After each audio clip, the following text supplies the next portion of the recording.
नमस्कार दोस्तों।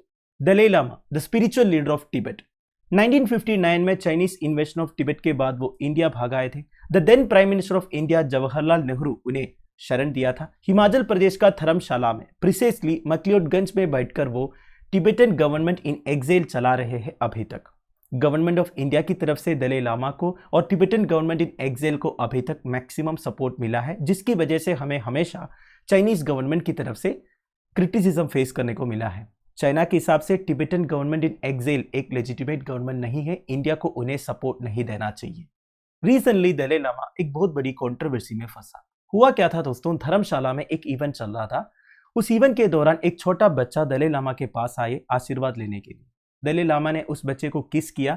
इसके बाद दलाई लामा की तरफ से एक स्टेटमेंट था, सक माय टंग। उस वक्त ये इश्यू हंसी मजाक में निकल गया, पर बाद में जब ये वीडियो वायरल हुआ तो दलाई लामा को काफी क्रिटिसिज्म फेस करने को मिला। वैसे दलाई लामा ने इस इंसिडेंट के लिए अपोलोजाइज भी किया है, पर देखा जाएगा तो ये पहली बार नहीं है दलाई लामा इस तरह की कंट्रोवर्सीज में फंस रहा है। तो आज इस वीडियो में दलाई लामा के कुछ अर्लियर कंट्रोवर्सीज के बारे में हम डिस्कस करेंगे। आगे बढ़ने से पहले यूपीएससी प्रीलिम्स 2023 के लिए हमने जो क्रैश कोर्स लॉन्च किया है ऐप के थ्रू, उसके बारे में बता देता हूँ। 35 आवर्स का क्लासेस है दोस्तों। पिछले एक साल में जितने भी इंपॉर्टेंट करंट इवेंट्स हुआ है उसके related static topics and examination perspective में क्या क्वेश्चंस पूछ सकता है वो सब इस वीडियो में कवर्ड है। साथ साथ में आपके लिए टेस्ट सीरीज भी अवेलेबल कराया है। आपका लिंक नीचे डिस्क्रिप्शन बॉक्स में प्रोवाइडेड है। वापस आते हैं। दलाई लामा एक टाइटल है जो तिब्बतन पीपल अपने फॉरमोस्ट स्पिरिचुअल लीडर को देते हैं, या फिर आप ऐसे भी कह सकते हैं the foremost spiritual leader of Gelug और yellow hat school of Tibetan Buddhism. 14th Dalai Lama है तेंजिंग ग्यात्सो, जो अभी कंट्रोवर्सी में फंसे हैं। 2015 में Dalai Lama British Broadcasting Corporation या फिर बीबीसी को एक इंटरव्यू दिया था। उस वक्त उन्होंने बोला था एक फीमेल दलाई लामा होना चाहिए and if a female does come her face should be very very attractive. Dalai Lama के इस कमेंट के लिए काफी क्रिटिसिज्म उन्हें फेस करने को मिला था उस वक्त। यही नहीं, उन्होंने ये भी बोला था फीमेल के पास वो बायोलॉजिकल कैपेसिटी है लव एंड कंपैशन दिखाने का। अगर फीमेल अट्रैक्टिव नहीं है तो उनका दलाई लामा होने का कोई फायदा नहीं होगा। दलाई लामा का ये स्टेटमेंट काफी लोगों को जमा नहीं, और दलाई लामा के ये कंट्रोवर्शियल स्टेटमेंट के बाद उनका ऑफिस ने अपोलोजाइज किया था। अगली कंट्रोवर्सी थी 2019 में, जब Dalai Lama British Broadcasting Corporation को ही एक इंटरव्यू देते वक्त यह कह दिया था that US president Donald Trump lacks moral principle. Dalai Lama ने ऐसे इसलिए कहा था, यूएस मेक्सिको बॉर्डर में यूएस एडमिनिस्ट्रेशन छोटे बच्चों के साथ गलत ट्रीटमेंट कर रहा था। उसे क्रिटिसाइज करते हुए दलाई लामा ने यह बोला कि Donald Trump lacks moral principle and US administration को ग्लोबल रिस्पॉन्सिबिलिटी लेना चाहिए। You once said that you would be interested in meeting President Trump. Has he ever asked you for a meeting? No. No. Frankly speaking, you see, his emotion also a little bit, you see, too complicated. What do you mean by that? What do you think of him in office? One day he says something, another day he says something, but I think lack of moral principle. Or when he became president, he expressed America first. That is wrong. America, you see, should take the global responsibility.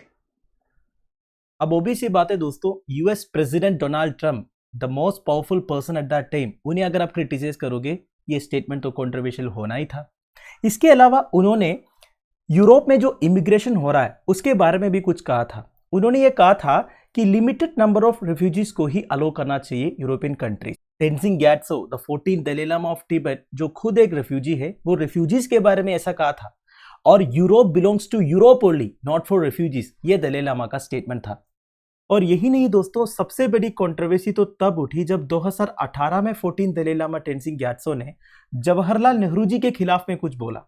उन्होंने ये कहा British colonial rule के बाद India and Pakistan United रह सकता था अगर first prime minister Jawaharlal Nehru का सेल्फ सेंटेड एटीट्यूड नहीं रहता तो। सोचिए, जवाहरलाल नेहरू जिन्होंने 14th दलाई लामा तेंजिंग ग्यात्सो को धर्मशाला में रहने दिया, तब से लेके अब तक वो तिब्बतन गवर्नमेंट इन एग्जिल चला रहा है। गवर्नमेंट ऑफ इंडिया की तरफ से मैक्सिमम सपोर्ट फैसिलिटी सब प्रोवाइड किया जा रहा है। और दलाई लामा ने नेहरू जी के खिलाफ ये बोला। उन्होंने ये भी कहा Jawaharlal Nehru's self-centered attitude was the reason why Muhammad Ali Jinnah could not be appointed the Prime Minister of India. मतलब देखिए, नेहरू जी का सेल्फ सेंटर्ड एटीट्यूड अगर नहीं रहता तो Mohammad Ali Jinnah Indian prime minister बन जाता। वैसे उनका ऑफिस दलाई लामा के इस कमेंट्स के लिए भी बाद में अपोलोजाइज किया था। तो कुल मिलाकर 14 दलाई लामा के लिए कंट्रोवर्सीज कोई नई बात नहीं है। उनके मुंह से इस तरह के स्टेटमेंट्स इससे पहले भी निकले हैं, पर इस बार कोई स्टेटमेंट के लिए नहीं फंसा है, एक एक्टिविटी के लिए फंसा जो उन्हें करना नहीं चाहिए था। वैसे दलाई लामा ऑलरेडी अपोलोजाइज कर भी चुके हैं। वैसे आपको पता होना चाहिए 1989 का नोबेल पीस प्राइज विनर है 14th दलाई लामा टेंजिंग ग्यात्सो। इसके पीछे भी एक कहानी है दोस्तों। आपको पता होगा Mahatma Gandhi father of our nation, उन्हें नोबेल प्राइज नहीं मिला है। वैसे उनका 5 बार नॉमिनेशन हुआ था, 1937, 1938, 1939, 1947 एंड 1948। मतलब जिस साल उनका देहांत हुआ था उसे कुछ दिन पहले भी उनका नोबेल पीस प्राइज के लिए नॉमिनेशन हुआ था, पर नोबेल पीस प्राइज कमेटी का रूल्स के हिसाब से ये अवार्ड पोस्टमसली दिया नहीं जाता है। इस वजह से महात्मा गांधी को नोबेल पीस प्राइज मिल नहीं पाया और ये बात नोबेल पीस प्राइज कमेटी के ध्यान में था। इसलिए जब 1989 में 14 दलाई लामा टेंजिंग ग्यात्सो को नोबेल पीस प्राइज दिया गया, तब नोबेल पीस प्राइज कमेटी ने यह बोला था ये महात्मा गांधी के लिए एक ट्रिब्यूट है। So that's it, thank you for watching, bye bye, have a nice day.